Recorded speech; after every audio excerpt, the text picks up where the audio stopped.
Hi and welcome back to Man vs Film. It is April already and I have got 10 terrific movies to recommend you guys this month on Amazon Prime UK. Let's just get started with number 10. Child's Play. When Charles Lee Ray needs to get a quick escape from cop Mike Norris, he takes his soul and buries it into a playful, seemingly good guy doll, Chucky.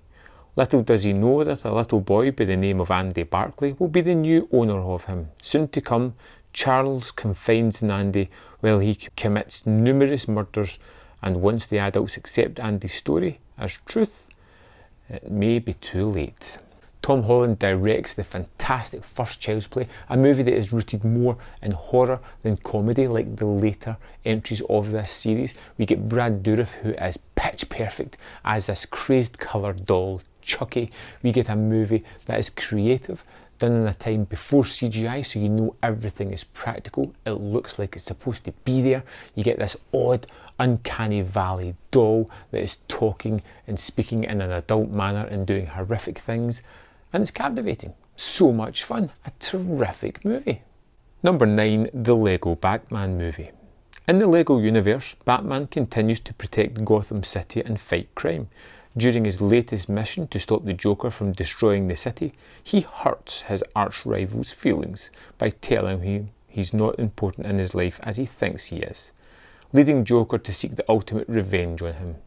The Lego Batman movie is visually a lot to take in. There are so many sight gags, there is so many visual gags just there that first viewing it's hard to really tackle what's going on. The story is really fun. We get Will Arnett as a really great Batman. We get Zach Galifianakis as a terrific version of this Joker, and we get a story that really built upon the Lego movie, throwing in all the superheroes, all the pop culture references that we know and love, and it just works tremendously well. Like I said, it's a bit overwhelming the first time you watch it, but it's one of those ones that you can throw on and just pick out bits that you haven't noticed many times before. Number 8, Gangster Squad. It's 1949 Los Angeles, and gangster Mickey Cohen has moved in with the intention of controlling all criminal activity in the city. He's bought the local judges and police, and no one is willing to cross him or testify against him except Sergeant John O'Mara, a former World War II soldier whose goal is to settle with his family in a peaceful Los Angeles. Police Chief Parker decides to form a special unit whose mission is to take down Cohen. A very glamorised version of this story. Every time I watch this, I enjoy it, but I feel like I should be watching Untouchables, which is a better movie, and this kind of follows the beats of that, but it's much shorter, it's much more condensed, it's not as dense, maybe not as rich as Untouchables, but it's definitely a somewhat fun, enjoyable movie to sit through. I kind of like Gangster Squad. It's one of those movies that I wrote off after first watch, and then second watch I enjoyed it for what it is, which maybe if you didn't like it the first time, you might enjoy it more this time round. Number 7, Chopping Mall. A group of teenagers that work in the mall all get together for a late night party in one of the stores. When the mall goes on lockdown before they can get out, a robot security system malfunctions and goes on a killing spree. One by one, the 3 bots try to rid the mall of the intruders. The only weapons the kid can use are the supplies in the other stores, or if they can make it till morning when the mall reopens. Part science fiction, part slasher, all awesome. It is equal parts ridiculous as it is entertaining. The robots look like cheaply made robots that just, seem impractical more than anything. The kids are your usual riotous bunch of kids. You get the archetypes, the stereotypes, the kind of people that you see populating lots of movies like this, and they are killed off one by one. It's an interesting setting. It's a riff, I suppose, on Dawn of the Dead, taking that, throwing in a little bit of robots, but it's fun. That is somewhat entertaining. If you like your 80s slasher movies, this is one that you're going to enjoy. Number 6, Centurion. The Roman Empire stretches from Egypt to Spain and east as far as the Black Sea. but in northern Britain the relentless onslaught of conquest has ground to a halt in the face of the guerrilla tactics of an elusive army, the savage and terrifying Picts. Michael Fassbender stars in this awesomely violent movie. It is all about a Roman soldier who is kind of left behind after this group of people just wipe out his army, and he's trying to make it back to safety, and he discovers several people along the way that become part of his group. He discovers some truths as well. It's one of those movies where the guy's just travelling to get back to safety and having to overcome all these obstacles along the way. It is a highlight thanks to Fassbender, thanks to the direction. It is just a terrifically bloody, in-your-face action adventure that a lot of people seem to not have heard of before. And if that's the case, you really need to get on this. Number 5, Lionheart, aka A.W.O.L. Leon Gautier is a deserter in the French Foreign Legion, arriving in the USA entirely hard up. He finds his brother between life and death and his sister-in-law without the money needed to heal her husband and maintain her child. To earn the money needed, Gautier decides to take part in some dangerous clandestine fights.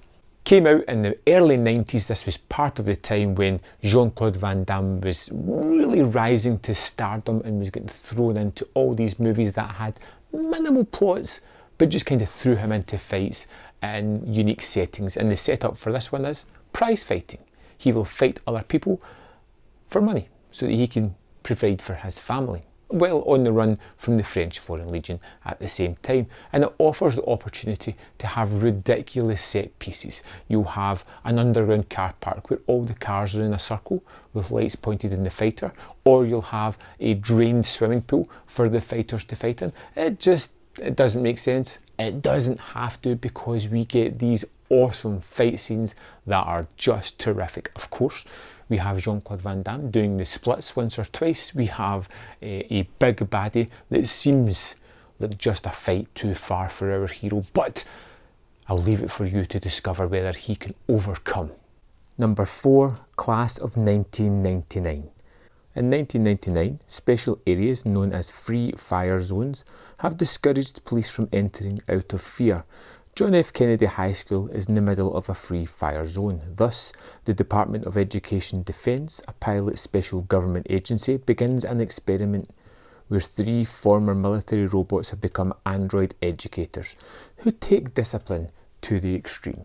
This is a ridiculously weird genre-specific movie where robotic teachers are there who look like kind of typical teachers who have the ability to brutally murder their students, which is happening here. It's fun, it's genre-specific. At the end it gets really gnarly with special effects and all kind of B-movie goodness. This is one of those movies that I really enjoy. It's really interesting as well, knowing that the director, Mark Lester, kind of took his previous movie, 1984, rejigged it a lot and came up with this kind of thing, a little bit different, weird, and still a hell of a lot of fun. Number 3, Poltergeist. 2 gangsters are given 72 hours to discover the whereabouts of a stash of drug money stolen by their boss. The only problem? They just murdered him. Frantic to find the cash, the hapless criminals kidnap a psychic medium and force her to connect to the dead gang boss. Unfortunately for them, they only succeed in unleashing an evil spirit hell-bent on revenge. I went into Poltergeist expecting the worst. It seemed kind of corny. The plot seems extremely corny, but this was a whole lot of fun, thanks to the lead performance of the psychic and the storyline that went places I wasn't really expecting. It's all down to the point of whether you're going to buy the main conceit of the film, that the person they have murdered has possessed this psychic's body. This small, dainty woman is now a hardened thug. And the transformation physically is pretty terrific, as you really see this whole actress's demeanour change, her movements change, her voice as she becomes this other person.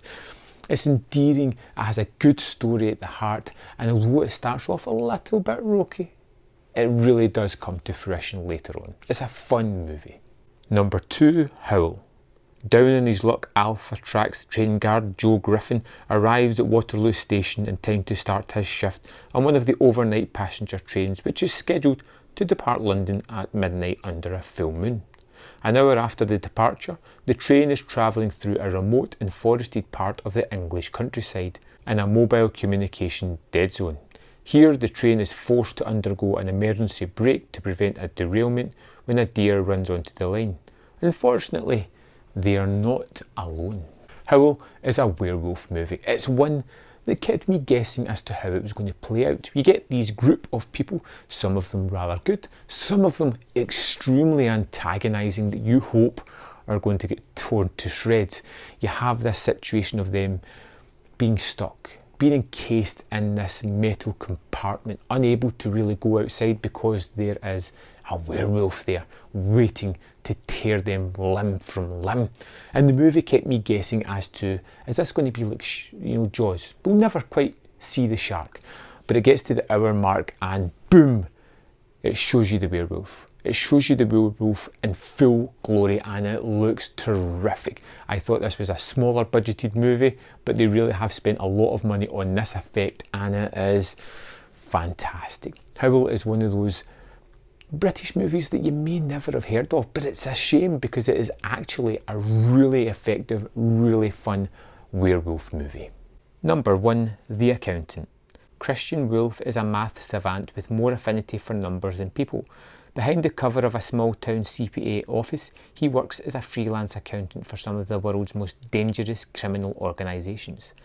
With the Treasury Department's Crime Enforcement Division run by Ray King starting to close in, Christian takes on a legitimate client, a state-of-the-art robotics company, where the accounting clerk has discovered a discrepancy involving millions of dollars. But as Christian uncooks the books and gets closer to the truth, it is the body count that starts to rise. I have a lot of time for The Accountant. I thought it was exciting, action-centric and a great thriller with a really interesting protagonist at its lead. I felt like Ben Affleck was really engaged in the role and it delivered everything I could possibly want. At its heart, it is a popcorn movie there to entertain, and on that level it succeeds on every front. It has breathtaking action, it has a really nuanced and interesting main character, and it just lets the action play out the way you would expect it to. Some terrific moments, and this is highly recommended. In fact, I think I may go and watch it right now. So there we have it. 10 movies for you to check out on Amazon Prime UK for the month of April 2019. Was there something I missed out? Should there have been a movie on my list that wasn't? Why don't you let me and everyone else know in the comment box below? Maybe it'll make onto my list next month. If you haven't already done so, please subscribe, like this video, and I will see you next month on Man vs Film.